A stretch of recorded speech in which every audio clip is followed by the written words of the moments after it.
Anak-anak dan remaja misioner yang dikasihi Tuhan, berjumpa kembali dengan Bunda Sari dalam Do Re Mi, doa dan renungan misioner bersama sekami Paroki Santo Petrus dan Paulus Argapura, Keuskupan Jayapura. Pada hari ini Selasa, tanggal 26 September tahun 2023. Kita masih berada pada pekan biasa yang ke-25. Bacaan firman Tuhan yang hendak kita renungkan pada pagi hari ini diambil dari Injil Lukas bab 8 ayat 19 sampai dengan 21. Mari sebelum kita membaca dan merenungkan sabda Tuhan, kita menandai diri kita dengan tanda kemenangan Kristus dan berdoa. Dalam nama Bapa dan Putra dan Roh Kudus, amin. Allah Bapa sumber segala kasih dan pengharapan, kami bersyukur ya Bapa, pada pagi hari ini kami dapat bangun dengan tubuh yang sehat dan keadaan yang baik. Bapa, sebelum kami melaksanakan tugas-tugas kami pada hari ini, kami hendak duduk diam, mendengar dan merenungkan sabda-Mu. Curahkanlah Roh Kudus-Mu di dalam hati dan pikiran kami, agar sabda yang kami dengar dapat kami laksanakan dalam kehidupan kami sepanjang hari.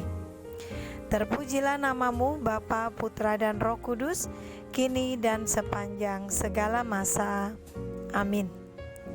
Tuhan beserta kita, sekarang dan selama-lamanya. Inilah Injil suci menurut Santo Lukas. Dimuliakanlah Tuhan. Pada suatu hari, datanglah ibu dan saudara-saudara Yesus hendak bertemu dengan Dia. Tetapi mereka tidak dapat mencapai Dia karena orang banyak. Maka diberitahukan kepada Yesus, "Ibu dan saudara-saudaramu ada di luar dan ingin bertemu dengan Dikau." Tetapi Yesus menjawab, "Ibuku dan saudara-saudaraku ialah mereka yang mendengarkan sabda Allah dan melaksanakannya." Demikianlah sabda Tuhan. Terpujilah Kristus. Anak-anak dan remaja misioner yang dikasihi Tuhan, kalau kita sekilas membaca firman Tuhan hari ini, maka kita akan merasa seolah-olah mengapa Tuhan Yesus tidak mau bertemu dengan saudara-saudaranya dan ibunya?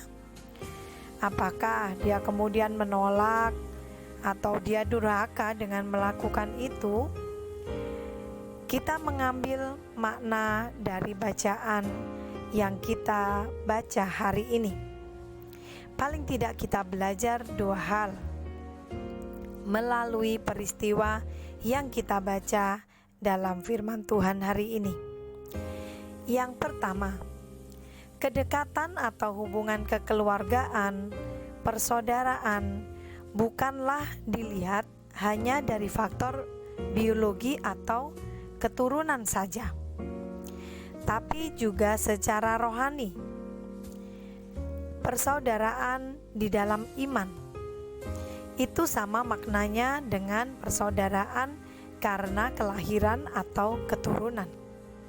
Maka saudara-saudara kita, walaupun bukan satu kandung, bukan satu mama, satu papa, bukan saudara sepupu, bukan satu nenek, satu kakek, tetapi saudara-saudara di dalam iman yang sama, itu juga saudara-saudara kita, keluarga kita.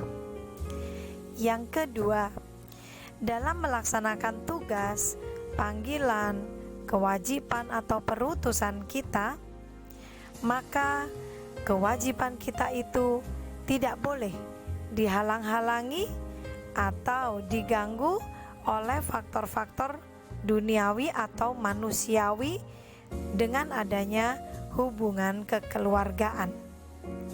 Artinya, di dalam tugas perutusan dan pelayanan kita harus berani meninggalkan orang tua kita, meninggalkan saudara-saudari kita untuk kita melaksanakan tugas kita.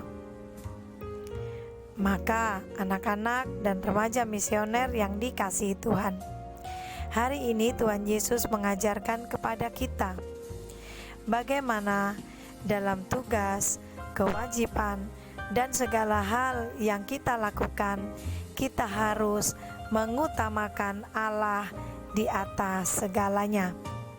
Mari dalam melaksanakan tugas, panggilan, dan perutusan kita juga senantiasa berdoa kepada Allah, mohon tuntunan, mohon kekuatan, mohon petunjuk, agar kita mampu melaksanakan tugas kita dan kita dengan rela hati meninggalkan hal-hal duniawi, hal-hal yang berhubungan dengan semua hal secara fisik, agar kita layak bagi Allah.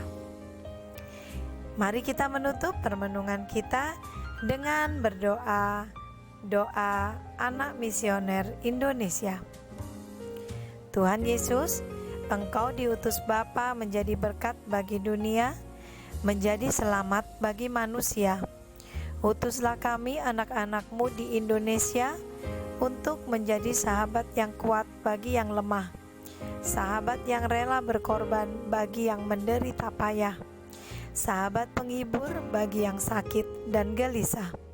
Tuhan Yesus, kami pun ingin menjadi utusan-utusan kecil-Mu, teman setia bagi yang tersingkir terlantarkan, teman bicara bagi yang kesepian terlupakan, sobat yang gembira bagi yang sedih dan susah, sobat penuh penghargaan bagi yang tak dicintai. Tuhan Yesus, utuslah kami kini dengan bantuan Roh Kudus-Mu, menjadi garam dan ragi yang baik, menjadi terang dan obor yang cemerlang, membawa kegembiraan dan pengharapan. Tuhan Yesus, kuduskanlah badanku dan sucikanlah jiwaku. Kupersembahkan diriku padamu hari ini. Berkatilah semua anak dimanapun juga. Berkatilah semua orang yang kami jumpai, siapapun juga. Amin. Bapa kami yang ada di surga, dimuliakanlah nama-Mu, datanglah kerajaan-Mu, jadilah kehendak-Mu di atas bumi seperti di dalam surga. Berilah kami rezeki pada hari ini, dan ampunilah kesalahan kami, seperti kami pun mengampuni yang bersalah kepada kami. Dan janganlah masukkan kami ke dalam pencobaan, tetapi bebaskanlah kami dari yang jahat. Amin. Salam Maria, penuh rahmat, Tuhan sertamu. Terpujilah engkau di antara wanita, dan terpujilah buah tubuhmu Yesus. Santa Maria Bunda Allah, doakanlah kami yang berdosa ini, sekarang dan waktu kami mati. Amin. Kemuliaan kepada Bapa dan Putra dan Roh Kudus, seperti pada permulaan, sekarang, selalu, dan sepanjang segala abad. Amin. Anak-anak dan remaja misioner yang dikasihi Tuhan, selamat beraktivitas sepanjang hari ini. Ingat selalu bagikan kebahagiaan, kegembiraan kepada semua orang yang ada di sekitar kita. Semoga kita semua dalam kehidupan ini, dalam panggilan dan perutusan kita, selalu dilindungi, dibimbing, dan diberkati oleh Allah Bapa yang Maha Kuasa, dalam nama Bapa dan Putra dan Roh Kudus. Ingat selalu semangat misioner kita, doa, derma, kurban, kesaksian. Sampai berjumpa kembali dalam episode Renungan Harian Doremi selanjutnya. Selamat beraktivitas, Tuhan Yesus memberkati kita.